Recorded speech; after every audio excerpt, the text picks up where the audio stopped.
Hindi na naman inubos ni Angel yung pagkain niya. Opo.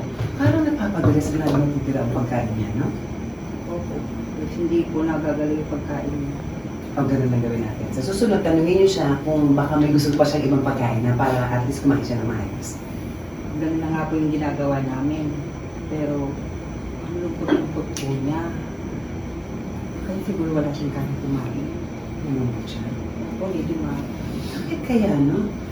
Baka may problema si Angel na hindi niya sinasabi sa atin.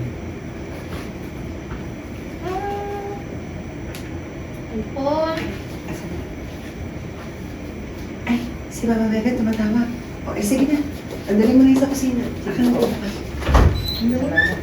Hello? Hello, Mama Bebe. Hello, Lady Mara, tulungan mo kami.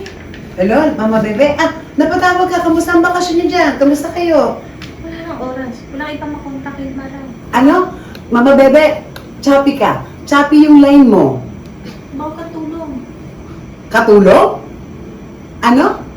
May gustong mag-apply na taga dyan ng katulong? Ay, wala namang problema yun, Mama Bebe. Basta, pag-submit mo siya ng resume sa akin, tapos ako nang bahala sa kanya, ha?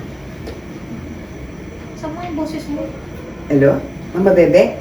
Pakilakas naman ng konti. Hindi talaga yata nasigla sa inyo, ha? Mama Bebe, lakas-lakas mo ang boses mo. Hello? Wala akong maintindihan. Wala akong maintindihan, Mama Bebe. Hello, Mama Bebe? Pinatayan ako. Kaya mo? Pakiblock lang yung phone. Isa pa, pakiblock lang yung phone. Patay ko na. 3, 2, 1, and action.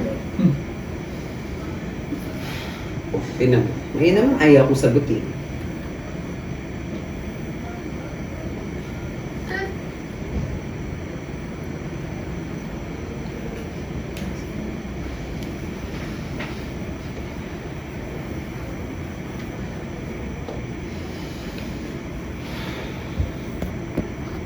Cut.